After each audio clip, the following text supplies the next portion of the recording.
Mainit ang sikat ng araw nang sumayad ang unang tugtog mula sa lumang cassette player na kasing tanda na halos ni Lola Remedios Alvarez. 78 taong gulang na siya, payat, may bahagyang panginginig sa mga daliri, at may suot na lumang saya na may burdang bulaklak na tila umupas na sa dami ng dilim na dinaanan. Nakasilip sa manggas ang maninipis na braso, ngunit may angking tikas, ang tindig na parang hindi kumuupas. Tila lagi siyang nakaabang sa ritmong biglang bubulwak mula sa gunita. Bitbit niya ang sirang payong na may 2 tadyang na nakalawit. Hindi upang sumilong, kundi para maging baston sa pag-ikot, gabay sa bawat hakbang na alam ng kalamnan kahit nakalimutan na ng mundo. Eto na naman si Lola, bulong ng batang si Miko, sabay turo kay Lala. Sige Lala, bibilang ako ng piruwet. 1, 2, 3. Napahalakhak si Lala. Uy Miko, tingnan mo, may payong pa. Balerina daw o. Nagsimulang umindayog si Lola sa gitna ng kalsada. Ang yero ng mga bubong ay kumikintab at ang alikabok ay bumubuga sa bawat apak ng tsinelas niyang pudpod. Sa mga gilid, unti-unting sumulpot ang mga kapitbahay. Si Mang Rudy na habal-habal driver, si Aling Fe na mahilig maglantad ng chismis kasabay ng patiwarik na sampayan, at si Boyet na tambay na laging nakakrus ang braso. May ilan pang dumungaw mula sa bintana, naglalaro sa labi ang ngiting nanunuya. Lola, sigaw ni Miko. Sige po, spin pa, spin para viral. Sumabay si Lala, ginagaya ang tikwas ng kamay ni Lola. Ganyan po ba yung pangkoronang sayaw? Hihi, hindi kumurap si Lola. Tila ba hindi naririnig ang kantiyaw o marahil pinipiling lampasan ito. Nakapikit ang kanyang mga mata habang umiikot. Kaliwang paa paabante, kanan nakasayad na parang nangungusap sa lupa. 1, 2, 3, bulong niya sa sarili. Animoy tinitipa ang hangin. Ang sirang payong ay umindayog na parang kaparehang bihasa sa entablado. Sinasalubong ang bawat liko ng bewang. Sa gilid ng sari-sari store, pumalakpak si Boyet ng pakutya. Bravo! Bravo! Libre ang palabas. Hoy! Singit ni Aling Fe. Pa-volume mo nga yan Lola, hindi namin marinig ang tugtog. Sabay halakhak ng ilan. Sa mismong tapat ng tindahan, lumabas si Nelia Forpus, tindera na kilalang matalim ang dila, at mas matalim pa ang tingin. Bitbit niya ang panukat at ang ledger. Parang sandata yon sa galaw niya. Pinagpawisan ang noo ni Nelia, hindi sa init kundi sa pagkainis sa eksena. Humakbang siya papalapit, humaharang sa gitna ng kalsada. Tigilan mo nga yan, nakakahiya ka sa barangay. Sigaw ni Nelia, matinis at malutong ang bawat pantig. Araw-araw na lang ganito. May bumibili sa tindahan ko, tapos nakakadisgusto ang nakikita. Kung gusto mong sumayaw, sa loob ng bahay mo. Huminto saglit si Lola. Binuksan niya ang mga mata, malinaw, kahit may hamog ng katandaan. Tumingala siya. Dumaan ang sinag ng araw sa mga kulubot na parang mapa ng mga tahimik na digma. Dahan-dahan niyang inilagay ang payong sa balikat. Tumuwid at numiti kay Nelia. Hindi matapang, hindi rin nagpapakumbaba. Ngiting tila may alam na hindi maaabot ng panunukso. Pasensya na iha. Mahina ngunit malinaw ang tinig ni Lola. Sandali lang. Tapos na rin to. Sandali ka dyan, tugon ni Nelia, sabay turo sa cassette player. Ipatigil mo yan. Kung hindi ipapabarangay kita, nang gigigil na mga tao sa'yo. Umismid si Boyet. Oo nga naman Lola, baka mabunggo ka pa ng motorsiklo. Dito ka na lang sa tabi sumayaw. Hayaan nyo na, bulong ni Mang Rudy. Half biro, half awa. Baka trip lang. Madami ring trip sa buhay, di naman natin pinakikialaman. Si Miko, nagtatango-tango. Lola, pa-TikTok po? Isang ikot lang tapos dab. Napailing si Lala na tuwang-tuwa. Cute ni Lola parang manika. Muling tumipang tugtog, malat ang tape, kumakaskas ang tunog na parabang may humuhugot ng alaalang ayaw magpaalis. Idiniretso ni Lola ang tingin sa kalye. Sa pagitan ng mga paa niyang napudpod ang sakong sa mahabang paglalakad ng mga taon. Huminga siya ng malalim, parang lumulunok ng sikat ng araw, At walang abiso, muling bumaybay ang mga braso, isang alon na dumampi sa hangin, isang sulyat sa isang entabladong hindi nakikita. Umikot siya, nagtsase, tapos arabesque, hindi perpekto, pero may pirma ng disiplina. Sa bawat indak, kumikislot ang laylayan ng saya, sumasabay sa hampas ng hangin. Ang payong, biglang naging partnering prop, kumakandili at humuhuli sa mga hakbang na muntik nang matumba. "Lola, baka mahimatay ka," sigaw ni Aling Fe. Ngunit baka sa tono ang panonood na aliw. "Tigilan mo na nga," muling sigaw ni Nelia, ngunit hindi na tinapos. May kumurot sa isang bagay na hindi niya maipaliwanag sa paraan ng pagtingin ni Lola. May ritmong pamilyar, kahit kailanman ay hindi naman siya nanood ng bale. O baka naman pamilyar ang lungkot na pilit itinataboy. Sa kalye, may batang tumili dahil nasagasaan ng gulong ng bisikleta ang lata. Sa bakuran, humuni ang manok. Sa bubungan, umatungal ang lumang antena. At sa gitna ng ordinaryong ingay ng umaga, lumutang ang katahimikan sa mukha ni Lola. Iyong katahimikang parang dasal. Naramdaman ng mga tao ang biglang paggulo ng something sa hangin. Parang nagsisikip ang dibdib pero hindi dahil sa init. May kakaibang liwanag sa pagngiti ni Lola. Yung ngiting hindi nang hihingi ng pahintulot na maging masaya sa sarili niyang paraan. "Lola," mahina ang tawag ni Miko. Medyo kumupas ang pang-asar. "Bakit ka po araw-araw sumasayaw?" Napahinto si Lola, bahagyang tumalikod, saka ngumiti sa bata. "Kasi apo," sagot niya. Pilit na matatag ang boses. May pangakong hindi dapat maputol. "Anong pangako po?" tanong ni Lala, biglang seryoso. Tinuro ni Lola ang dibdib, sa puso. Kapag di mo sinunod, nawawala ang tinig niya. "Anong tinig?" singit ni Boyet. Kunot noo, pero may pagdududa kung itutuloy pa ang biro. "Yung tinig na nagpapaalala kung sino ka," sagot ni Lola, saka muling tumango sa sariling tugtog. "At kung kanino ka minahal." Napairap si Nelia, ngunit hindi na siya sumigaw. Tumingin siya sa paligid. Sa mga matang kahit paano, nagbago ang kurba. Hindi lubusang awa, hindi pa rin ganap na pag-unawa. Pero iba na kaysa kanina. Hindi na tawa lang, kundi tanong. Napansin niyang nangingintab ang mga mata ni Lola sa liwanag. Nakita niya ang pawis na kumikislap sa sentido, ang panginginig na pinipigil sa tuhod. May biglang saksak ng alaala sa kanya. Nung bata pa siya, sumayaw din siya sa harap ng salamin. Nungit maagang itinupi iyon ng kailangan sa tindahan, ng mga papeles, ng paulit-ulit na pagkwenta at konsumo. Umangat ang kanyang baba. Pilit na pinipigil ang isang emosyon na hindi dapat makita. "Lola," malumanay na ang tono ni Nelia nang muli siyang magsalita. "Tama na muna ngayon, mainit. Baka ma-heat stroke ka." Dahan-dahang ibinaba ni Lola ang payong. Pinatay ang cassette player at tumingin sa langit. "Salamat iha," sabi niya. "Pero minsan ang araw din ang nagpapagaling." "Pwede po kitang ihatid sa bahay?"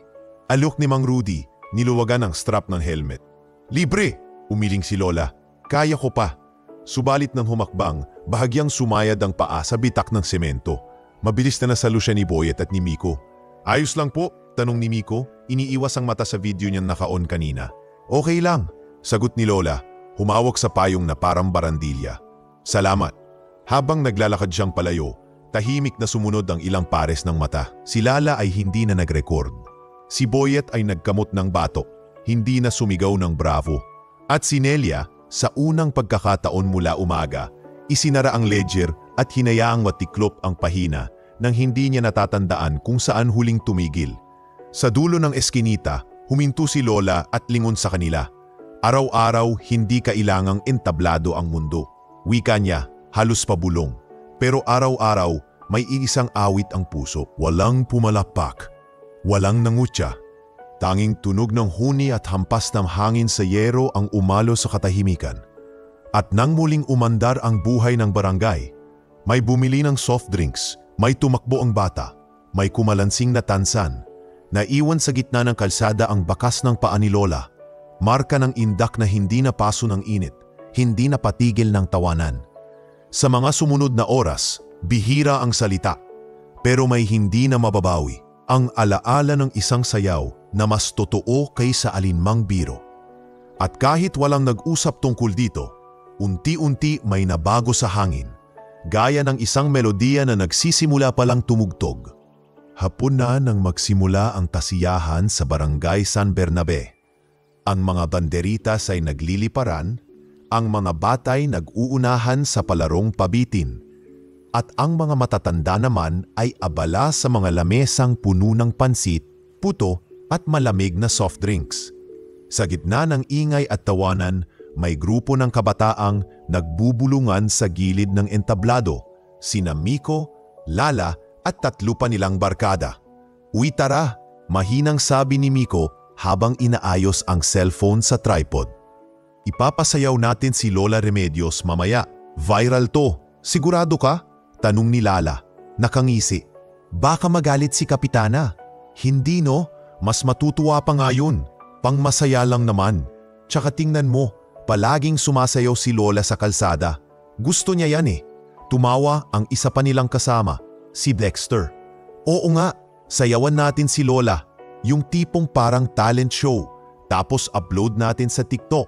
Baka sumikat pa." Habang patuloy silang nagtatawanan, dumaan si Lola Remedios. May dala pa ring sirang payong at ang lumang cassette player na pinagtatawanan ng marami. Napatigil siya nang tawagin ni Miko. "Lola!" Masiglang bati ni Miko. "Gusto po namin makita ang sayaw niyo mamaya. Pwede po bang kayo ang magpasimula ng programa? Para good vibes." Napatingin si Lola, medyo nagulat sa tawag. "Ha? Ako? Hindi na ako bagay sa entablado, apo. Matanda na itong katawan." Ngumiti si Lala, kunwari magalang. "Ay hindi po, Lola.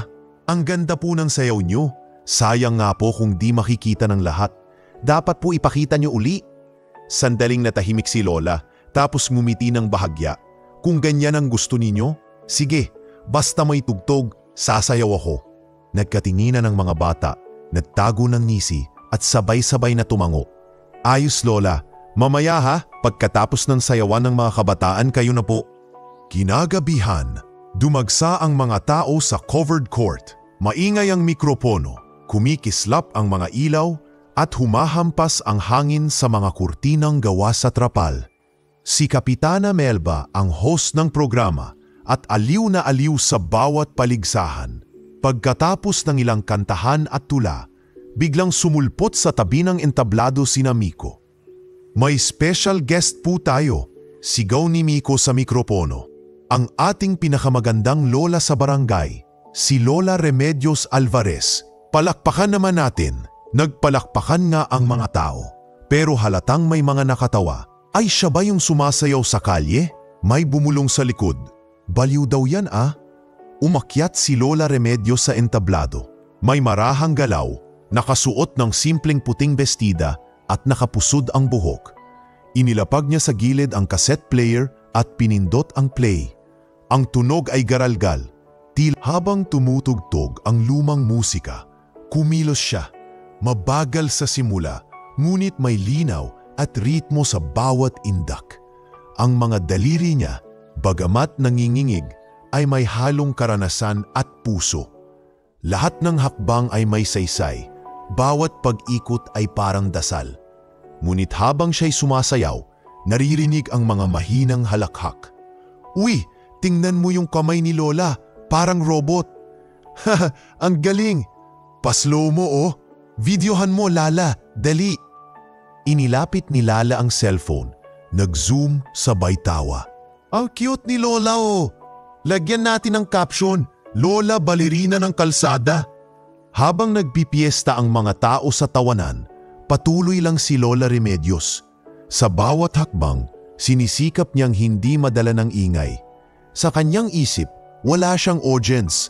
Naruroon lang siya, ang tugtog at isang alaala. Maya-maya, may sumigaw mula sa crowd, "Lola, pa-TikTok challenge naman, yung sayaw ni Heart." Nagkatawanan ang mga tao. Si Kapitana Melba ay nagpipigil ng tawa. Ang ilang matatanda, bagamat tahimik, ay nagkatinginan na lang. Tila nag-aalangan kung tatawa rin ba o maaawa. Lumapit si Miko sa entablado at sabay sabing, "Lola, sige na po, ganyan po, ganyan." Sabay gumiling-giling at tawa ng malakas. Mumiti si Lola at kahit halatang naiilang, sinubukan niyang gayahin. Ngunit bigla siyang nadulas ng paa sa basang sahig. Napatigil ang musika. Isang malakas na tawanan ang sumabog. "Hahaha! Ang galing! Epic fail si Lola!" Sigaw ni Dexter habang kinuuna ng video. "Lagyan mo ng sound effect." Sigaw ng isa pa. Tumayo si Lola. Mabagal, pinulot ang sirang payong, pinahid ang pawis sa noo at ngumiti. Hindi galit ang makikita sa kanyang mukha. Tanging isang ngiti na puno ng pagod at tanggap. "Pasensya na," mahina niyang sabi. "Nadulas lang si Lola. Pero salamat sa inyo, ha? Ang saya ng gabi." Muling nagtawanan ang hilan, pero may kakaibang katahimikan ang sumunod. Habang binubuhat niya ang kanyang cassette player, may isang batang babae, anak ni Nelia, na biglang lumapit at nag-abot ng tubig. "Lola, uminom po kayo." Napatingin si Lola at marahang ngumiti. "Salamat, apo." Pagbaba niya ng entablado, nagsimula ng maglakad pa uwi.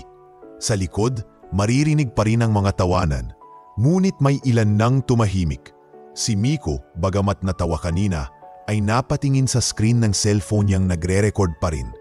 Habang pinapanood ang replay ng tawa at ngiti ni Lola, tila may kumurot sa kanya. "Grabe, parang hindi naman dapat, no?" Bulong ni Lala. Napatingin din sa video. Para lang sana sa katuwaan," sagot ni Miko, pilit na nagtatago ng hiya. Pero parang hindi na niya tinapos ang sinabi. Kinabukasan, kumalat sa social media ang video. May nag-share, may natawa, at may iba pang nagkomento ng, "Nakakaaliw si Lola, pero nakakaawa." Sa loob ng bahay ni Lola Remedios, narinig niya mismo ang ringtone ng kapitbahay na pinapatugtog ang clip na iyon. Umupo siya sa silyang kawayan, nakatingin sa sahig, habang marahang pinapaikot ang lumang cassette tape. Tahimik siya, walang luha, wala ring salita. Ngunit sa loob-loob niya, ang bawat tawa ng mga tao ay parang tinik na tumutusok sa lumang sugat ng kanyang pagkatao. Pinikit niya ang mga mata at muling pinindot ang play sa kanyang kaset. Muling tumugtog ang luma niyang musika at sa loob ng bahay, nagsimula siyang sumayaw ng mag-isa. Malambot, mabagal at may kasamang bulong. "Marco, anak ko, sayaw pa rin si Mama, ha? Sayaw pa rin." Sa labas ng bintana, dumaan sina Miko at Lala. Sandali silang natigilan. Narinig ang musika at nakita si Lola na nakapikit habang umiikot sa gitna ng dilim. Walang ilaw, tanging lampara ang kumikislap. Doon nila unang naramdaman ang bigat ng tawanang kagabi at kung gaano ito nakasugat sa isang pusong marupok pero maranal pa rin. At habang tinatangay ng hangin ang mga unang ulap ng gabi, isang maliit na pangako ang tahimik na sumibol sa isip ng bata na sana, balang araw, mababawi nila ang gabing iyon. Ngunit para kay Lola, ang gabi ay tapos na. Isa na lamang itong entabladong puno ng alaala kung saan siya lang ang natitirang mananayaw. Tahimik ang gabi sa bahay ni Lola Remedios. Ang ilaw sa lamparang degas ay mahina na, halos kasing hina ng kanyang hininga. Sa lumang mesa na gawa sa Nara, naroon ang mga alaala. Isang lumang larawan sa kahon ng yosi, nakabalot sa plastik na halos punit na. Dahan-dahan niyang inilabas iyon. Larawan nila ng anak niyang si Marco Alvarez. Suot ang uniforme ng sundalo, nakangiti at may hawak na maliit na bandila ng Pilipinas. Marahan niyang pinunasan ng panyo ang gilid ng larawan at halos sabay sa pagpunas ang pagtulo ng kanyang luha. "Marco," mahinang tawag niya, halos pabulong, na parang baka marinig ng papader. "Ang kulit mo talaga nun. Sabi ko huwag ka nang sumali sa gyera, pero matigas pa rin ang ulo mo." Sa tabi ng larawan ay nakapatong ang isang medalya. May bahagyang kalawang na, ngunit makintab pa rin sa gitna. Nakaukit dito ang mga salitang kagitingan at katapatan. Nilapat niya ang daliri sa ibabaw nito, sabay na payuko. "Baka ikaw pa rin ang dahilan kung bakit di ko kayang itigil ang pagsayaw. Kasi sa bawat ikot anak, para bang nandiyan ka ulit. Yung hawak mo ang kamay ko habang tinuturuan mo akong humakbang. Sabi mo pa nga noon, "Ma, kapag nagbalik ako, sabayan mo kong sumayaw ng sayaw ng kalayaan." Humigpit ang hawak niya sa medalya at napasubsob sa mesa. Halos di makontrol ang hikbi. "Pero hindi ka na bumalik, anak. Hindi ka na bumalik." Sa labas, tahimik ang paligid. Tanging huni ng kuliglig at ihip ng hangin sa kawayan ang maririnig. Sa sulok ng mesa, may isang lumang sobre. Pinulot iyon ni Lola Remedios. Maputla na, ngunit maayos pa. Binuksan niya ito ng dahan-dahan, parang takot na muling mabasag ang puso. Sa loob, may sulat na isinulat ng kamay ni Marco. "Para sa iyo, Ma, ang sayaw ng kalayaan. Kapag bumalik ako, gusto kong makita kang sumasayaw. Para sa akin, para sa lahat ng nanay na naghihintay sa kanilang anak." Binasa niya iyon ng ilang ulit. At sa bawat linya, parang bumabalik sa kanya ang huling araw na nakita niya ang anak. Noon, umaga rin yun. Nakaupo siya sa labas ng bahay, tinatahi ang lumang saya. Nang lumapit si Marco, bitbit ang backpack at suot na ang uniforme. "Ma," sabi ni Marco, "baka matagal akong di makauwi. May assignment kami sa Mindanao. Pero huwag ka mag-alala, sandali lang to." Hinawatan ni Lola ang braso ng anak. "Anak, ilang beses na akong nakiusap. Pwede ka namang magturo ng sayaw dito. Hindi mo kailangang sumabak dyan." Ngumiti si Marco. "Ma, hindi lang sayaw ang gusto kong ituro. Gusto kong ipagtanggol ang kalayaan ng mga taong gaya mo. Saka, di ba sabi mo, ang tunay na sayaw ay yung may layunin?" Napahinga ng malalim si Lola. "Ang layunin ay mabuhay, anak." Pero bago pa niya ito mahawakan muli, tumalikod na si Marco, kumaway at umalis. Yun na ang huling beses na nakita niya ito. 2 buwan matapos noon, dumating ang balita. Isang batang sundalo ang lumapit sa kanilang bahay. Bitbit ang barong may patch ng bandila at isang sobre. Hindi na kailangan ni Lola ng paliwanag. Alam na niya, bumuhos ang ulan ng araw na iyon. Ngunit hindi yun ulan para sa kanya. Iyong araw na iyon ay luha ng langit na sumabay sa kanya. Ngayon, habang nakatitig sa larawan, muling sumagi sa isip niya ang eksenang iyon. Inangat niya ang lumang cassette player, pinindot ang play at tumugtog ang isang lumang tugtugin, ang parehong kanta na madalas nilang sayawin ni Marco noong bata pa ito. Mabagal ang indayog, ngunit puno ng damdamin. Tumayo siya, inabot ang sirang payong at kahit mag-isa, nagsimulang umindak. 1, 2, 3. Mahina niyang bulong. Sa bawat ikot nararamdaman niya ang presensya ng anak. Parang may mga kamay na gabay sa kanya, humahawak sa kanyang bewang at umaakay sa bawat galaw. "Ang galing mo pa rin, Ma." Tilang narinig niyang bulong ni Marco mula sa dilim. Ngumiti siya habang tumutulo ang luha. "Para sa iyo to, anak. Sayaw ng kalayaan, di ba?" Ngunit biglang huminto ang musika. Naputol ang tape. Lumabas ang tunog na click. Natigilan siya. Saka marahang napaupo sa sahig. Doon siya muling humikbi. Walang pakialam kung gaano kalakas. Ang luha ay bumagsak sa sahig, halo sa alikabok at mga bakas ng lumang sapatos. "Hindi mo alam, Marco," aniya habang tinutunaw ng lampara ang anino sa paligid. "Lahat ng sayaw ko ngayon para pa rin sayo. Pero kanina, pinagtawanan nila yung sayaw natin. Hindi nila alam na para yun sa anak kong lumaban para sa kanila." Lumipas ang oras at tuluyan na siyang tumigil sa pag-iyak. Kinuha niya ang medalya, inilagay sa dibdib at nagsalita ng mahina. "Sige lang, anak.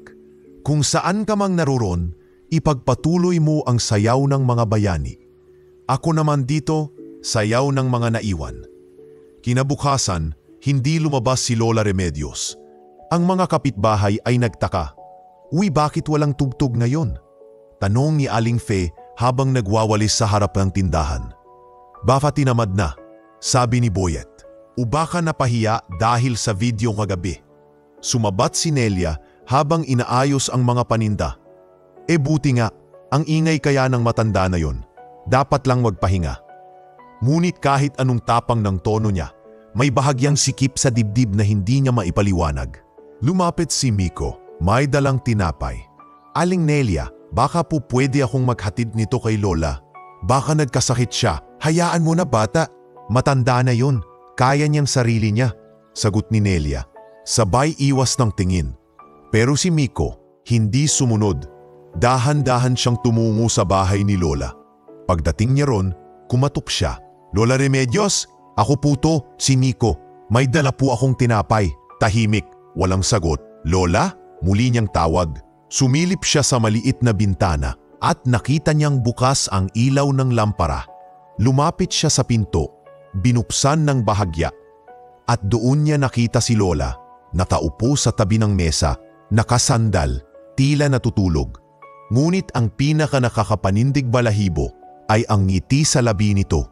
Ang ngiting parang nakakita ng liwanag. Nakalagay sa harap niya ang larawan ni Marco at sa tabi ay ang medalya at sulat.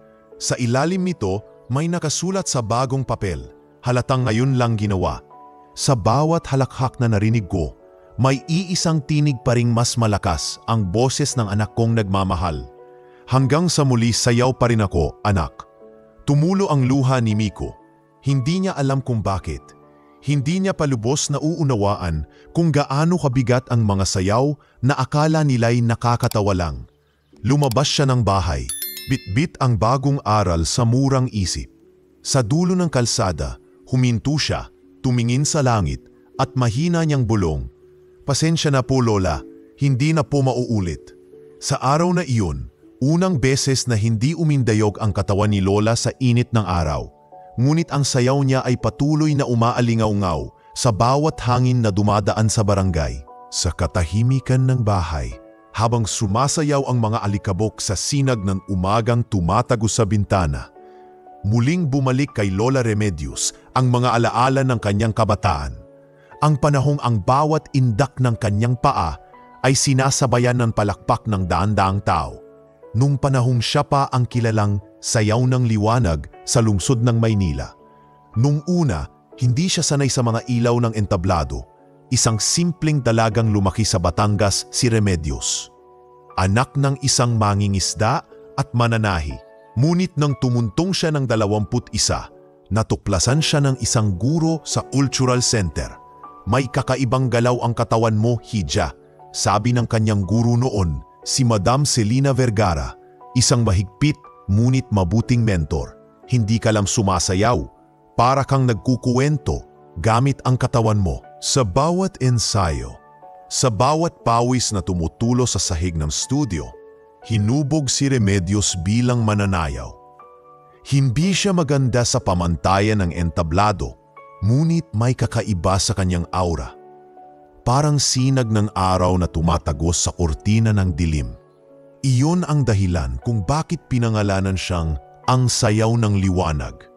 Sa bawat pag-ikot, tila may sinasabi siyang kwento ng pag-asa. At sa bawat pagbagsak ng nota, may ipinapakitang lakas ng puso. Isang gabi, matapos ang matagumpay na pagtatanghal, nilapitan siya ng isang banyagang impresaryo. Remedios, sabi nito sa kanya sa Ingles na may halong aksentong Pranses, "You have the soul of an artist. We can bring you to Paris. You could be the first Filipina to perform ballet there." Hindi siya nakasagot agad. Kinabukasan, umuwi siya sa kanilang bahay sa Sampaloc, kung saan naghihintay sa kanya si Ramon Alvarez, ang lalaking minahal niya. Isang mekaniko, simpleng tao, ngunit may ngiti at tinig na laging nakaapawi ng pagod. Ano raw sabi ng mga taga-Paris? Tanong ni Ramon habang kumakain ng sinigang. Ngumiti siya pero may halong lungkot. Gusto nilang dalhin ako sa ibang bansa. Pero ayoko. Napahinto si Ramon, kunot ang noo. Bakit naman? Pangarap mo yun, di ba? Tumingin siya sa asawa, hinawakan ang kamay nito. Kasi pangarap ko rin tong buhay natin. Ikaw, ako, at ang magiging anak natin. Ayokong iwan to para sa entabladong walang puso. Makalipas ang ilang taon, isinilang si Marco, ang tanging anak nilang lalaki. Noong una pa lang nitong natutong maglakad, tinuruan na niya itong sumayaw. Kapag umuulan, sa ilalim ng bubungan nilang yero, sinasayawan nila ang lagaslas ng ulan. "Ma, tignan mo ako, ganito ba?" Sigaw ni Marco habang umiikot, sabay hagalpak ng tawa. "Oo anak, pero dapat mas magaan ang paa. Parang dinadala ka ng hangin, hindi ng lupa," sagot ni Remedios habang tinuturo ang mga galaw. Lumipas ang mga taon, naging masigla at matalino si Marco. Madalas niyang sinasabi, "Ma, paglaki ko, gusto ko ring sumayaw. Pero gusto ko ring maging sundalo para sayaw ng bayan." Natawa lang si Remedios noon, akala'y biro lang ng bata. Ngunit bago pa dumating ang mga panahong iyon, dumaing muna ang trahedya. Isang gabi, habang pauwi si Ramon mula sa trabaho, nabangga ito ng truck. Wala nang buhay nang dumating sa ospital. Bumagsak ang mundo ni Remedios. Parang biglang naputol ang musika ng kanyang buhay. Tumigil siya sa pagsasayaw. Isinara ang studio na minsan niyang tinuturo ang mga bata. Inilibing niya ang mga ballet shoes sa ilalim ng kama at sinabi sa sarili, "Tapos na ang sayaw." Mula noon, tahimik na lang siyang nag-alaga kay Marco. Ang tanging tugtugin na lang sa bahay nila ay ang tunog ng mga pinggan, ang lagitik ng ulan at ang mga hagikgik ng anak niyang nag-aaral ng mga simpleng galaw. Ngunit nang tumanda si Marco, naging malinaw ang kanyang desisyon. "Ma," sabi nito isang gabi, "mag-a-apply akong sundalo." Nagulat si Remedios. "Sundalo? Akala ko gusto mong maging mananayaw." Ngumiti si Marco. "Pareho lang yon, ma. Parehong sayaw, pero sa laban naman ng buhay. Gusto kong ipagtanggol yung mga tulad mo na sumasayaw para sa pag-asa." Walang nagawa si Remedios kundi ang yakapin siya. Sa bawat araw na lumipas, natutunan niyang tanggapin ang desisyon ng anak. Kahit sa puso niya ay may takot na hindi maipaliwanag. Makalipas ang 2 taon, dumating ang balita. Si Marco ay nasawi sa operasyon sa Mindanao. Sa unang sandali, hindi siya nakaiyak. Tumigil lang siya, parang estatwang hindi makahinga.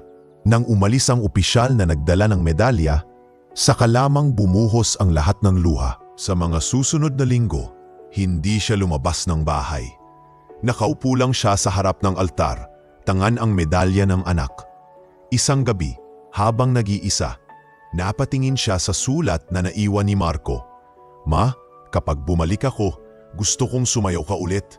Hindi dahil magaling ka, kundi dahil yun ang tanging paraan para maramdaman kong buhay pa ako sa puso mo." Niyakap niya ang sulat na iyon. At sa unang pagkakataon matapos ang ilang taon, binuksan niya ang lumang cassette player. Pinatugtog niya ang luma nilang musika, ang awitin ni Marco noong bata pa ito. At doon siya muling tumindig. Tumapak siya sa sahig, marahan, nanginginig, ngunit may bigat ng damdamin sa bawat hakbang. "Para sa iyo anak," bulong niya, at muling nagsimula ang sayaw. Hindi na ito para sa entablado, hindi para sa mga palakpak o kamera. Ito'y sayaw ng puso, ng isang inang nagmahal, nawalan at nagpatuloy. Sa bawat ikot ng kanyang katawan, naroon ang gunita ng anak na nakangiti. Sa bawat pag-angat ng kamay, naroon ang dasal ng isang ina na umaasang sa bawat galaw niya. Nararamdaman iyon ni Marco kahit sa kabilang buhay.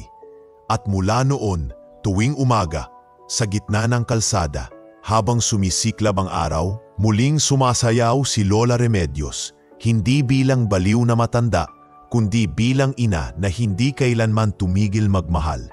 Ang bawat indak ay alaala, at ang bawat hakbang ay pagpapatuloy ng isang pangako, ang sayaw ng kalayaan na minsan ang sinimulan ng kanyang anak.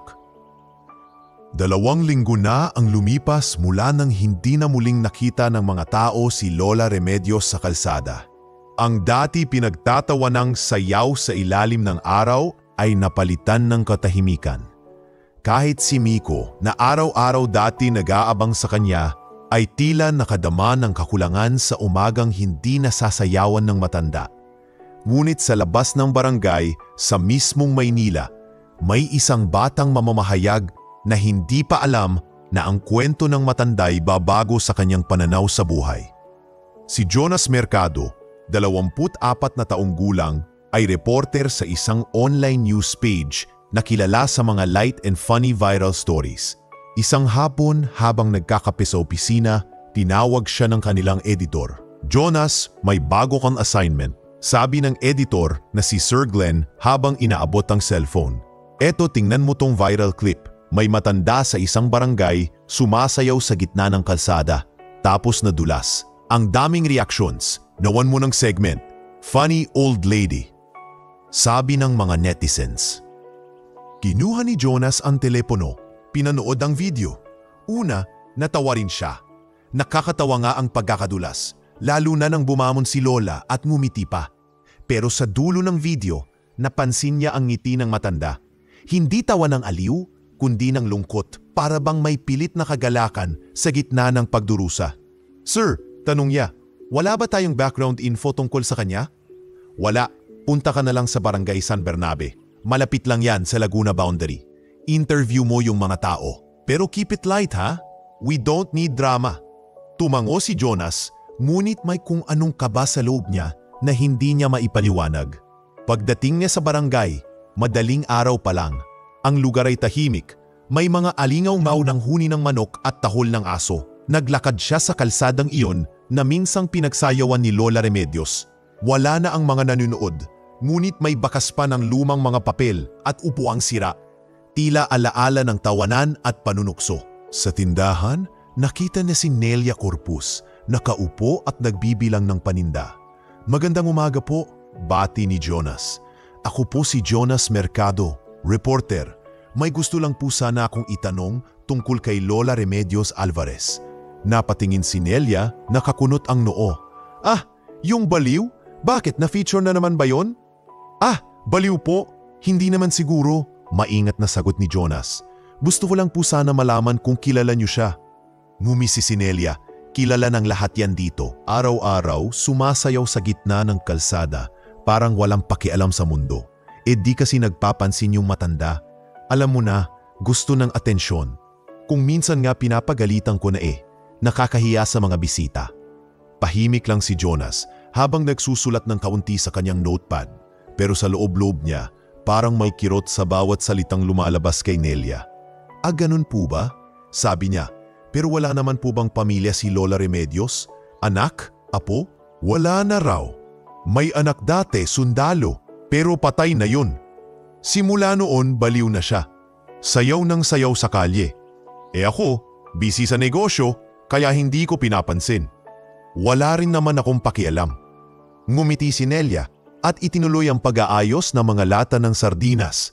Si Jonas ay nagpasalamat at nagpaalam, ngunit habang lumalayo siya, hindi mawaglit sa isip niya ang salitang baliw.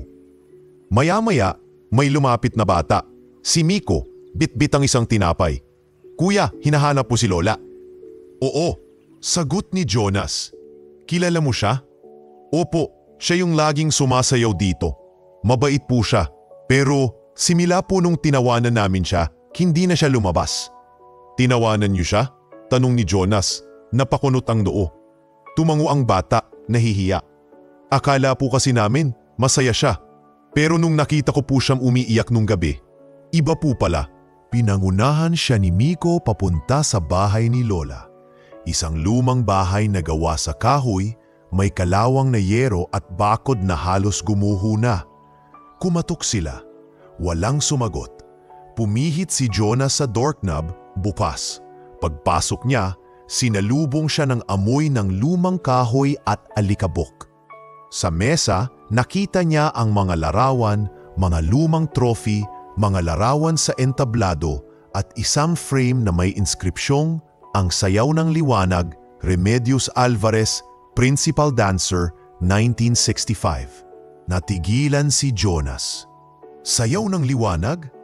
bulong niya. Siya yung sikat na balerina noon? Bumaba ang kamay niya sa isang lumang kasuotan ng bale. Maingat niyang pinunasan ang alikabok. Sa tabi ng mga trophy, may medalya ng militar at lumang sulat na nakasilid sa sobre. Habang tinitingnan niya iyon, may narinig siyang mahinang hikbi. Mula sa likod ng kurtina, lumabas si Lola Remedios, marahan ng lakad, bitbit ang sirang payong. Sino ka? Tanong ni Lola. May halong kaba sa tinig. Ako po si Jonas, reporter. Pasensya na po kung ginulo ko kayo. Gusto ko lang po sanang makilala kayo. Ngumiti si Lola pero may pagod sa mata. Reporter? Para saan? Para sa tawa ng mga tao? Napayuko si Jonas. Hindi po, para sa katotohanan. Tahimik na umupo si Lola, humarap sa mesa at itinurong ang mga larawan.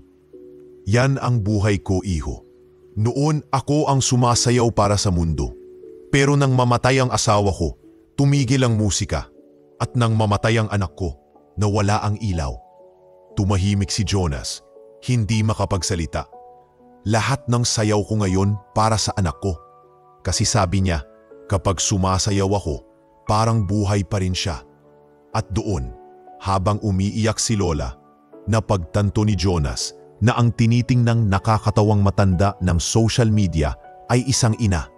Isang ina na patuloy na sumasayaw, hindi dahil sa kabaliwan, kundi dahil iyon lang ang paraan para manatiling buo ang puso niya. Paglabas ni Jonas ng bahay, hindi na siya nagbiro. Binuksan niya ang recorder at nagsimula ng bagong intro para sa kanyang report. Ang istoryang ito ay hindi tungkol sa katandaan o sa kabaliwan. Ito ay kwento ng isang ina na sumasayaw sa gitna ng tawanan upang patuloy na maramdaman ang buhay ng anak na nawala sa kanya. At sa unang pagkakataon sa kanyang karera, naramdaman ni Jonas na ang kwento niya ay hindi lang para sa views. Ito ay para sa pag-unawa. Tahimik ang paligid nang muling bumalik si Jonas kinabukasan. Sa ilalim ng puno ng mangga sa tapat ng bahay ni Lola Remedios, naroon siyang nakaupo, bitbit ang recorder at notepad. Hindi niya alam kung paano sisimulan ang panayam. Pakiramdam niya, hindi ito isang simpleng kwento para lang ilathala. Isa itong kasaysayang kailangang pakinggan ng may paggalang. Nang lumabas si Lola, dala-dala pa rin ang sirang payong at lumang cassette player. Nakangiti siya nang makita ang binata. "Oh, bumalik ka pa pala, iho," ani Lola. "Akala ko kagaya ka lang ng iba. Makikinig sandali, tapos aalis na parang hangin." Ngumiti si Jonas sabay sagot, "Hindi po Lola, gusto kong marinig talaga ang buong kwento nyo. Hindi bilang reporter, kundi bilang isang taong gustong makaintindi." Pumasok sila sa loob. Sa mesa pa rin nakapatong ang mga trophy, larawan at medalya ng anak. Naupo si Lola at nagsimula ng magkwento. Ang tinig niya ay mabagal ngunit malinaw. Parang musika ng isang matandang pyesa. "Naalala ko pa," panimula ni Lola. "Araw ng Sabado noon. Yun din ang araw ng anibersaryo ng pagkamatay ng anak kong si Marco.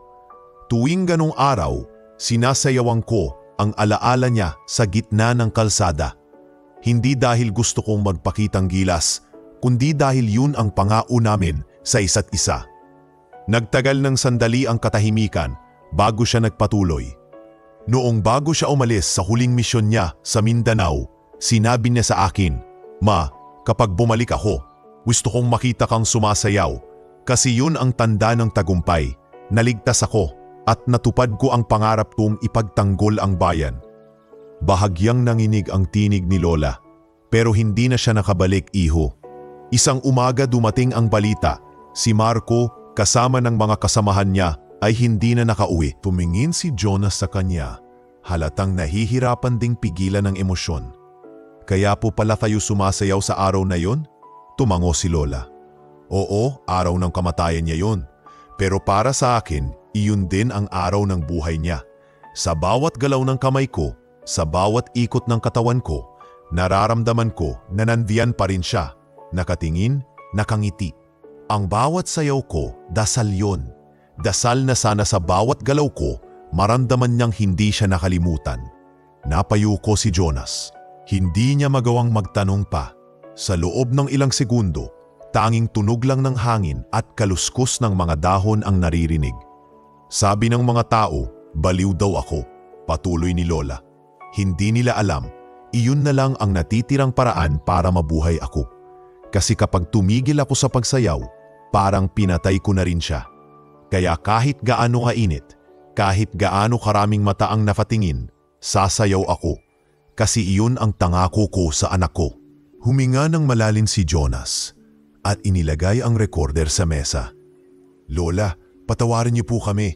Lahat ng tumawa, lahat ng nanood, lahat ng nagsabing baliw kayo. Hindi po namin alam. Numiti si Lola banayad at hinaplos ang kamay ni Jonas. Walang dapat ikahiya, hiho. Hindi ko kayo sinisisi. Kasi minsan, hindi talaga natin nauunawaan ang lungkot ng iba hanggat hindi natin ito nararanasan. Tumayo si Jonas, tumingin sa mga larawan at sa medalya ni Marco. Ramdam niya ang bigat ng bawat sandali. Ang kwentong pinuntahan niyang akala'y nakakatawa ay ngayoy tila suntok sa dibdib. Lola, sabi niya, gusto kong isulat ang kwento niyo, hindi bilang biro, kundi bilang inspirasyon. Gusto kong malaman ng buong bansa kung sino talaga kayo. Tila nagulat si Lola. Ako? Inspirasyon? Opo, tugon ni Jonas. Ang sayaw niyo po, hindi lang sayaw ng isang matanda. Sayaw po ito ng isang ina, ng pag-ibig, ng pag-asang kwento niyo po. Kailangan marinig. Natahimik si Lola sa kamarahang mumiti. Kung makatutulong yan para may matutunan ang mga tao, sige, hiho. Pero sana kapag isinulat mo, huwag mong kalimutan banggitin ang pangalan ng anak ko. Kasi kahit wala na siya, gusto kong maalala siya bilang bayani, hindi bilang sundalong nawala. Pag alis ni Jonas ng gabing iyon, mabigat ang dibdib ngunit puno ng bagong layunin. Sa biyahe pa uwi, pinuksan niya ang recorder at pinakinggan muli ang boses ni Lola. Sa bawat galaw ng kamay ko, sa bawat ikot ng katawan ko, nararamdaman ko na nandyan pa rin siya. Habang paulit-ulit niyang pinapakinggan iyon, hindi niya namalayang tumulo ang luha niya. Hindi na ito basta assignment, isa na itong misyon. Pagdating sa opisina, diretso siya sa computer at nagsimulang magsulat. Ang sayaw ni Nanay Remedios, iyon ang pamagat ng artikulong nilikha niya. Sinimulan niya ito hindi sa biro kundi sa tula. May mga sayaw na hindi para sa entablado. May mga indak na hindi para sa palakpak. Ang bawat galaw ni Nanay Remedios ay pagyakap sa anak na matagal nang wala, ngunit hindi kailanmang nawala sa puso niya. Sa bawat talata, inilatag niya ang buong katotohanan, ang buhay ni Lola Remedios bilang balerina, ang pagkamatay ng asawa, ang anak na sundalo, ang pangakong isasayaw ang tagumpay. Inilahad niya rin ang sakit ng pagtawa ng lipunan sa isang pusong nagdurusa. Nilagyan niya ng larawan ni Lola, hindi yung kuhang tawa ng mga tao, kundi yung kuha niyang nakayuko sa tabi ng medalya ng anak sa ilalim ng lumang lampara. Kinabukasan, nang mailathala ang artikulo sa social media, agad itong kumalat. Sa unang oras pa lang, libo-libo na ang nag-share. Hindi dahil sa tawa, kundi dahil sa luha. Ang mga komento ay punong-puno ng pagsisisi. Naalala ko tuloy ang nanay kong pumanaw. Salamat Lola Remedios. Nakakaiyak. Hindi pala siya baliw kundi bayani ng puso. Patawad po Lola, dahil hindi namin naintindihan noon. Sa bahay ni Lola, dumating si Miko, bit-bit ang cellphone. Lola, nasa internet po kayo. Ang dami pong tao, umiiyak. Ngumiti si Lola marahan. Ganun ba apo? Baka naman matatawa sila ulit. Umiling si Miko. Hindi po Lola. Ngayon lahat sila humahanga na. Tumawa ng mahina si Lola. Pinunasan ang luha. Kung ganon, baka ngayong gabi, sasayaw ulit ako. Pero hindi na para sa lungkot, para na sa pag-asa. At nang dumilim ang langit, muling tumugtog ang lumang cassette player. Sa kalsada sa ilalim ng liwanag ng poste, sumayaw si Lola Remedios, hindi na bilang baliw, kundi bilang alamat. Sa bawat indak ng kanyang paa, naroon si Marco, sumasabay. At sa malayo, si Jonas ay nakatayo, hawak ang kamera, tahimik na nakatingin. Hindi bilang reporter, kundi bilang saksi sa pinakamatapat na anyo ng pagmamahal. Ang sayaw ng isang ina na hindi kailanman tumigil magmahal kahit sa gitna ng tawanan ng mundo.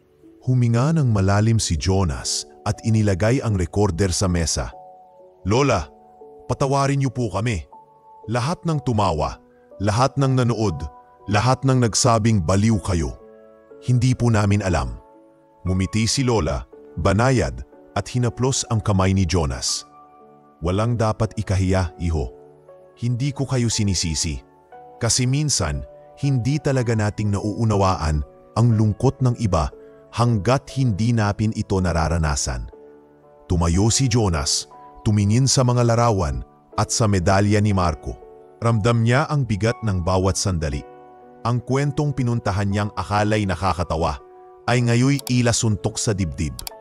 Lola, sabi niya, gusto kong isulat ang kwento niyo, hindi bilang biro, kundi bilang inspirasyon. Gusto kong malaman ng buong bansa kung sino talaga kayo. Tila nagulat si Lola. Ako? Inspirasyon? Tugon ni Jonas. Ang sayaw niyo, hindi lang sayaw ng isang matanda. Sayaw po ito ng isang ina, ng pag-ibig, ng pag-asa. Ang kwento niyo po, kailangang marinig. Natahimik si Lola, saka marahang ngumiti. Kung makatutulong yan para may matutunan ang mga tao, sige hiho. Pero sana, kapag isinulat mo, huwag mong kalimutan banggitin ang pangalan ng anak ko. Kasi kahit wala na siya, gusto kong maalala siya bilang bayani, hindi bilang sundalong nawala. Pag-alis ni Jonas ng gabing iyon, mabigat ang dibdib, ngunit puno ng bagong layunin. Sa biyahe pa uwi, biluksan niya ang recorder at pinakinggan muli ang boses ni Lola. Sa bawat galaw ng kamay ko, sa bawat ikot ng katawan ko, nararamdaman ko na nandyan pa rin siya. Habang paulit-ulit niyang pinapakinggan iyon, hindi niya namalayang tumulo ang luha niya. Hindi na ito basta assignment, isa na itong misyon. Pagdating sa opisina, diretso siya sa computer at nagsimulang magsulat. Ang sayaw ni Nanay Remedios, iyon ang pamagat ng artikulong nilikha niya. Sinimulan niya ito hindi sa biro, kundi sa tula. May mamasayaw na hindi para sa entablado. May mga indak na hindi para sa palakpak.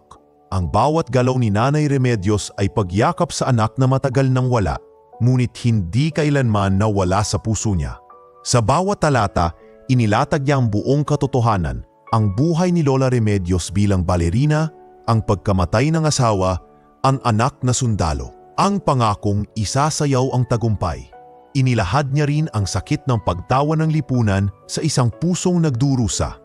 Nilagyan niya ng larawan ni Lola, hindi yung kuhang tawa ng mga tao, kundi yung kuha niyang nakayuko sa tabi ng medalya ng anak sa ilalim ng lumang lampara. Kinabukasan, nang mailathala ang artikulo sa social media, agad itong kumalat. Sa unang oras pa lang, libo-libo na ang nag-share. Hindi dahil sa tawa, kundi dahil sa luha. Ang mga komento ay unong-puno ng pagsisisi. Naalala ko tuloy ang nanay kong pumanaw. Salamat Lola Remedios. Nakakaiyak, hindi pala siya baliw kundi bayani ng puso. Patawad po Lola dahil hindi namin naintindihan noon. Sa bahay ni Lola, dumating si Miko bit-bit ang cellphone. Lola, nasa internet po kayo. Ang dami pong tao, umiiyak. Ngumiti si Lola marahan. Ganun ba apo? Baka naman matatawa sila uli. Umiling si Miko. Hindi po Lola. Ngayon, lahat sila, humahanga na. Tumawa ng mahina si Lola, pinunasan ang luha. Kung ganun, baka ngayong gabi, sasayaw ulit ako, pero hindi na para sa lungkot, para na sa pag-asa. At nang dumilim ang langit, muling tumugtog ang lumang cassette player. Sa kalsada, sa ilalim ng liwanag ng poste, sumayaw si Lola Remedios, hindi na bilang baliw, kundi bilang alamat. Sa bawat indak ng kanyang paa, naroroon si Marco sumasabay. At sa malayo, si Jonas ay nakatayo, hawak ang kamera, tahimik na nakatingin. Hindi bilang reporter, kundi bilang saksi sa pinakamatapat na anyo ng pagmamahal. Ang sayaw ng isang ina na hindi kailanman tumigil magmahal, kahit sa gitna ng tawanan ng mundo. Kinabukasan, isang kakaibang umaga ang bumungad sa barangay San Bernabe. Sa halip na mga kantyaw o tawanan, ang maririnig ngayon sa paligid ay mga bulungan ng paghanga at pagsisisi. Sa bawat bahay, halos lahat ay may hawak na cellphone. Binabasa ang artikulong inilahatala ni Jonas Mercado, ang sayaw ni Nanay Remedios. Grabe, ito pala yung matandang sinasayawan natin dati sa kalsada. Sabi ni Aling Fe habang pinapakita sa kapitbahay ang article sa screen. Balerina pala dati at yung anak niya, sundalo. Naiyak ako, Fe. Tugon ni Mang Rudy habang pinupunasan ng mata. Tayo-tayo pa yung unang tumawa. Nakakahiya pala talaga. Hindi nagtagal, kumalat sa buong barangay ang balita. Mula sa mga estudyanteng nag-video noon hanggang sa mga matatandang nagbingi-bingihan, halos lahat ay nakaramdam ng bigat sa dibdib. Isa-isang nagdatingan ang mga taong may dalang bulaklak, prutas at pagkain sa bahay ni Lola Remedios. Ang bahay na dati nilalampasan lang, ngayon ay tila banal na lugar ng paghingi ng tawad. Sa labas ng bahay, may mga batang nakapila, bit-bit ang mga mumunting regalo.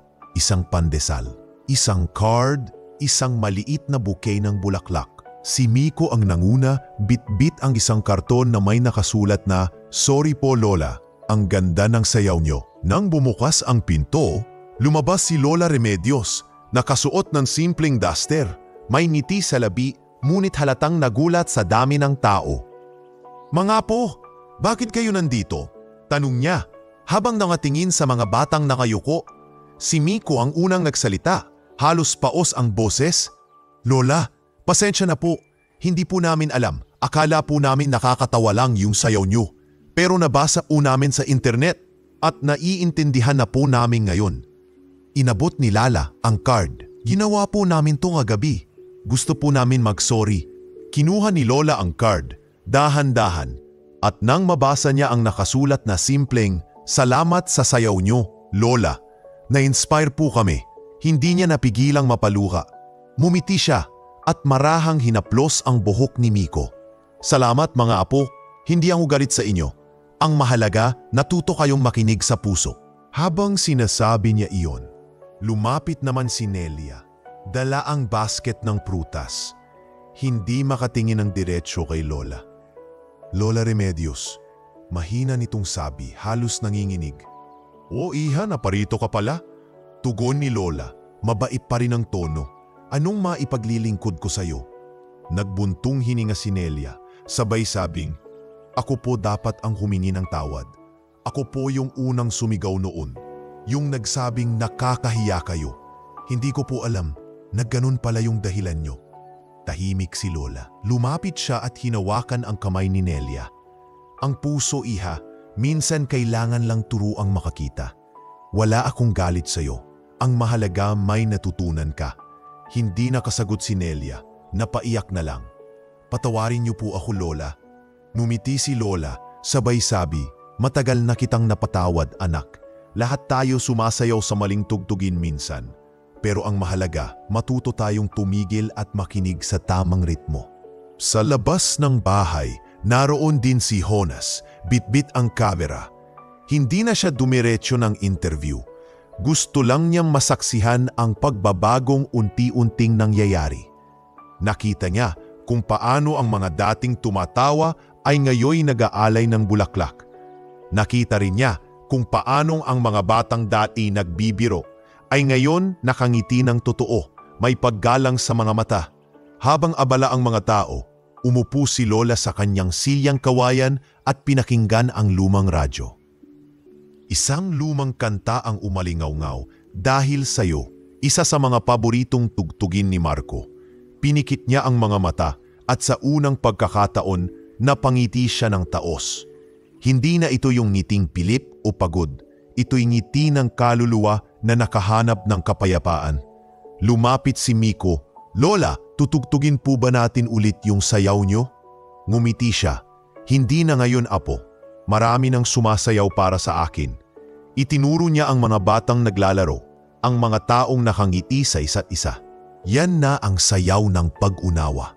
Kinagabihan, habang papalubog ang araw, dumaan muli si Nelia sa bahay ni Lola. Hindi na para magbigay ng prutas, kundi para makipag-usap. "Lola," sabi niya, "kung papayag po kayo, gusto ko pong mag-organisa ng maliit na programa sa barangay. Tribute po para sa inyo, para sa sayaw ng pag-asa." Tumawa ng marahan si Lola. "Naku, iha, matanda na ako para sa mga entablado." "Hindi po, Lola," sagot ni Nelia. Hindi po para lang sa inyo kundi para rin kay Marco at sa lahat ng ina na patuloy sumasayaw kahit may sakit. Tahimik si Lola. Tumingin siya sa langit parang may kausap. Kung ganon baka gusto rin ni Marco yan. Ngumiti si Nelia. Sigurado po ako. Makalipas ang ilang araw, inilagay ng mga taga-barangay ang isang malaking tarpulin sa tapat ng covered court. Sayaw ng pag-asa, parangal para kay Nanay Remedios Alvarez. Sa ilalim nito, nakalagay ang linya mula sa artikulo ni Jonas. Ang bawat indak ni Lola ay dasal para sa anak at paalala sa atin na ang pag-ibig ng isang ina ay hindi kailanman namamatay. Dumagsa ang mga tao. May mga estudyante, kababaihan, pati ilang sundalo mula sa kampo na nabasa ang kwento ni Marco.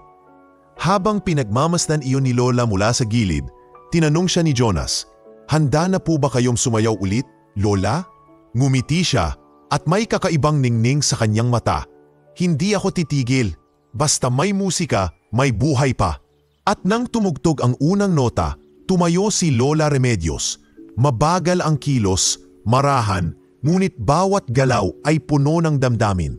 Ang mga tao'y tahimik, wala nang halakhak, tanging paghanga at luha ang umiikot sa hangin. Si Miko at Lala ay nakaupo sa harap, hawak-hawak ang card na ginawa nila. Si Nelia ay nakatayo sa tabi ng entablado, umiiyak habang nakangiti. At habang umiikot si Lola sa ilalim ng ilaw, tumingin siya sa langit at bumulong. "Marco, natupad ko na anak, nasayaw ko na ang tagumpay mo." Nang matapos ang tugtugin sabay-sabay ang palakpakan, wala nang pangungutya, wala nang pagtawa, tanging respeto.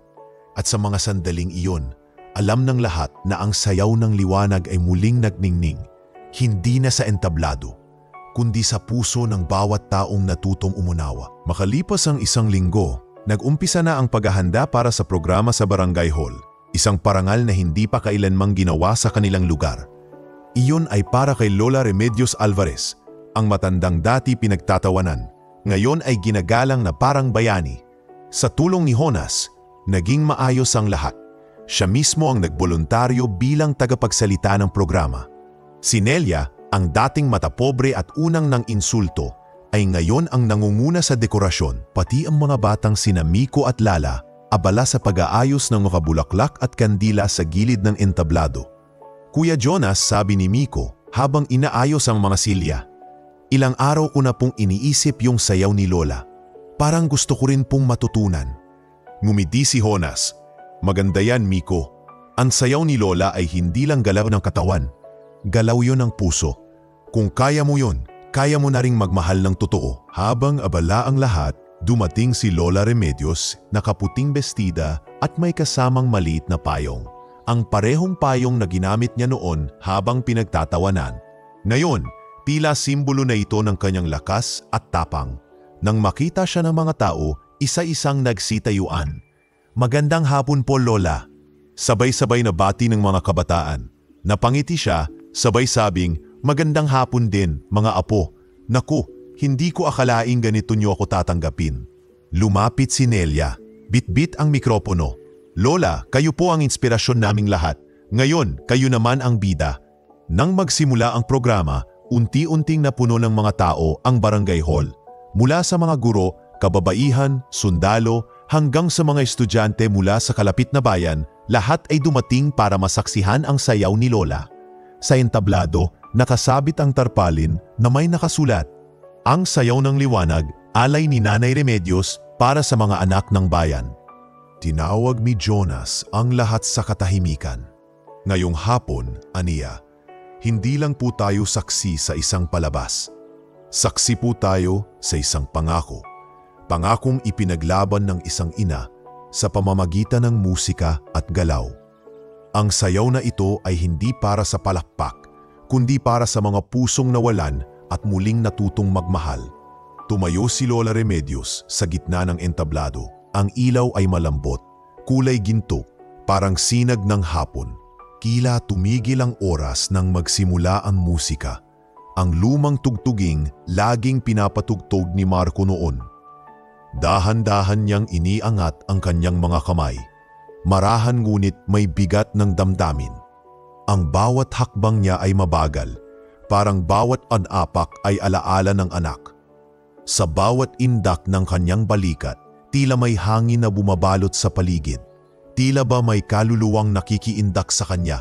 Sa unang bahagi ng tugtugin, ramdam ng lahat ang kalungkutan. Ngunit nang tumugtog ang bahaging may pag-angat ng tono, biglang sumigla ang galaw ni Lola. Parang may kausap siyang hindi nakikita. Ngumiti siya habang umiikot, saka pinuro ang langit. Sa gilid ng entablado, tahimik si Jonas, nakatingin habang pinipigilan ang luha. Sa isip niya, ganito pala ang totoong sayaw ng pag-ibig. Walang hangganan, kahit kamatayan. Ma, bulong ni Lola habang sumasayaw, narito pa rin ako, anak. Tulad ng pangako ko, sasayaw pa rin ako para sa'yo. Ang bawat pag-ikot niya ay parang pagtakbo ng panahon, mula sa entablado ng kabataan hanggang sa kalsadang pinagpiestahan ng mga mata. Ngunit ngayong gabi, wala nang halakhak, wala nang panlilibak. Lahat ay tahimik, pinapanood siyang parabang isang liwanag na bumababa mula sa langit. Habang patapos na ang tugtugin, biglang tumigil si Lola sa gitna. Tumingin siya sa mga tao, ngumiti at dahan-dahang yumuko. Sa boses na halos pabulong, sinabi niya para sa lahat ng anak na hindi na nakauwi, ito ang sayaw o para sa inyo. Sa sandaling iyon, walang ni isang kumilos. Ang mga mata ng mga tao'y namumula. Ang ilan ay tahimik na umiiyak. Si Nelia na dati walang pakialam, ngayon ay humahagunhol habang pinupunasan ang luha. Siya rin ang unang nagtaas ng palakpak. Kasunod ang buong barangay na nagsitayuan. Bravo Lola! Bravo! Sigaw ni Miko, sabay palakpak ng mga bata. Ang ganda niyo po Lola! Dagdag ni Lala, umiiyak habang nakangiti. Tumawa si Lola ng marahan at tumingin kay Jonas. Maraming salamat iho, Aniya. Dahil ginamit mo ang iyong panulat, hindi para pagtawanan ako, kundi para iparamdam na may saysay pa pala ang bawat sayaw. Tumango si Jonas, nanginginig ang tinig. Hindi po ako ang gumawa noon, Lola. Kayo po. Kayo ang nagbigay ng buhay sa lahat ng salita ko.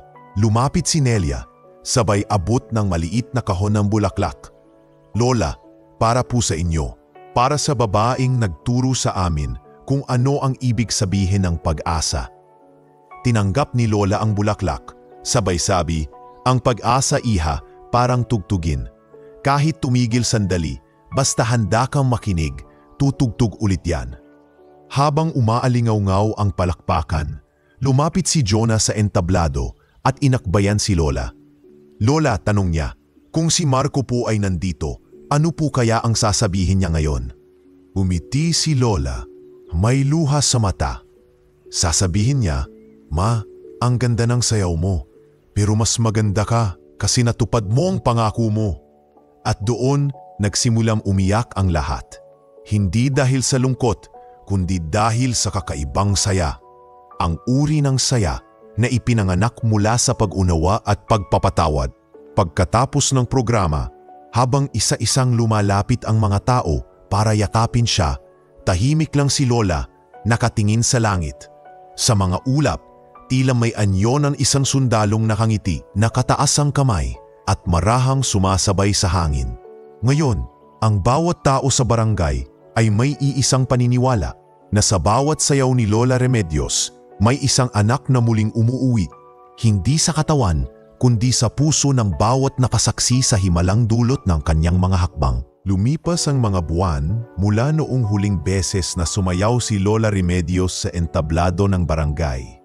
Ang kanyang ngiti ay nanatili sa alaala ng lahat. Ang mga mata niyang tila laging may sinag ng liwanag kahit natatapan ng luha at ang mga kamay niyang laging marahang umaabot na parang may niyayakap na hindi nakikita. Ngunit gaya ng lahat ng kwento, dumating din ang araw ng katahimikan. Isang madaling araw, hindi karaniwang tahimik ang paligid ng bahay ni Lola.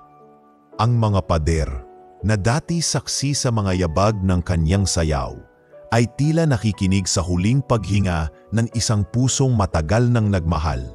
Nakahiga siya sa lumang kama, nakangiti, mahigpit ang hawak sa medalya ng anak at sa tabi niya'y naroroon ang cassette player, ang parehong tumugtog ng sayaw ng kanyang buhay.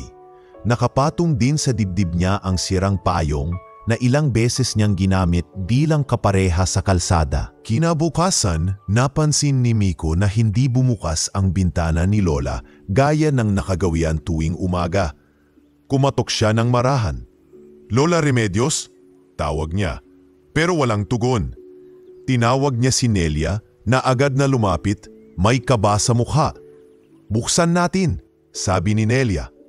Dahan-dahan nilang itinulak ang pinto at doon nila nakita si Lola. Tulog na, payapa, tila ba nakikinig pa rin sa musika ng anak niya. Humaghulhol si Nelia, sabay hawak sa kamay ni Lola. "Lola, tapos na ba ang sayaw mo?" Si Miko, tahimik lang, pinahid ang luha at marahang pinatay ang cassette player na mahina pa ring tumutugtog ng huling himig. "Lola," bulong niya, "ang ganda po ng huling kanta nyo." Nang kumalat ang balita sa barangay, bumuhos ang mga tao sa labas ng bahay. Walang ingay, walang tawanan, tanging pagrespeto at pagluha. Dumating din si Jonas. Bit-bit ang kamera, ngunit hindi na para mag-ulat. Tahimik siyang lumapit, inilapag sa mesa ang lumang artikulong sinulat niya at binigkas ng marahan. "Lola, ipinangako ko po na hindi ko hahayaan malimutan kayo. Hindi ito pagtatapos. Ito po ang simula ng kwento ninyo sa puso ng bawat Pilipino." Sa araw ng libing, dumagsa ang mga taga-barangay. May mga sundalong nagbigay ng saludo bilang paggalam sa anak ni Lola, si Marco. Ang kabaong niya ay simple lang, walang mamahaling dekorasyon, tanging bulaklak na puti at larawan niya na may ngiting parang liwanag sa dilim. Inilibing siya sa tabi ng puntod ni Marco at sa lapida nakaukit ang mga salitang, "Ang ina na nagsayaw hanggang sa huling sandali." Habang ibinababa ang kabaong, isang malambing na hangin ang dumampi sa mga mukha ng tao. Parang may dumaan na kaluluwang marahang nagsasayaw sa pagitan ng mga dahon. Si Miko ay tumingala sa langit, hawak pa rin ang card na ginawa nila noon. "Lola," bulong niya, "hindi ko po kakalimutan yung sayaw nyo. Kapag lumaki ako, gusto kong turuan din yung mga bata ng sayaw nyo, yung sayaw ng pag-asa." Pagkalipas ng ilang linggo, muling bumalik si Hona sa barangay. Bitbit niya ang mga materyales para sa isang proyekto. Isang dokumentaryong iaalay niya kay Lola Remedios. Ang pamagat, "Ang Sayaw ng Liwanag." Dito niya inilagay ang mga larawan ng entablado, ang mga video ng huling sayaw, at ang mga salaysay na mga tao na minsang nagtawa pero ngayoy natutong umunawa. Sa bawat panayam, iisa lang ang mensahe ng mga residente. Si Lola Remedios ang nagturo sa amin kung paano magmahal ng walang kapalit. Tinuruan niya kaming magpatawad. Ang sayaw niya, dasal para sa lahat. Mula noon, tuwing pista sa barangay, isang espesyal na bahagi ng programa ang iniyalay para sa kanya. Sa gitna ng plaza, itinayo ng mga residente ang isang maliit na monumento. Isang estatwa ni Lola Remedios na nakasuot ng bestidang puti, may payong sa isang kamay at may banayad na ngiti sa labi. Sa ilalim nito, nakaukit ang mga salita ni Jonas. Sa bawat indak ni Nanay Remedios, may puso ng isang ina na patuloy na nagmamahal kahit sa katahimikan. Ang barangay na minsan ay puno ng kantyaw at tawanan ay unti-unting nagbago. Ang mga bata ngayon ay lumalaking may respeto sa matatanda. Ang mga kababaihan ay nagsasayawan sa tuwing may programa at bago magsimula ang anumang tugtugan o kasiyahan, laging may sandaling katahimikan. Sa oras na iyon, tumutugtog mula sa lumang speaker ang tinig ni Lola Remedios, isang recording na nakuha ni Jonas mula sa lumang kaset. Ang bawat sayaw ay dasal ng puso. Kapag marunong kang sumayaw, sa gitna ng unos, marunong kang magmahal kahit sa gitna ng sakit. At sa tuwing maririnig iyon, may ilang lumuluha, may iba namang napapanggiti.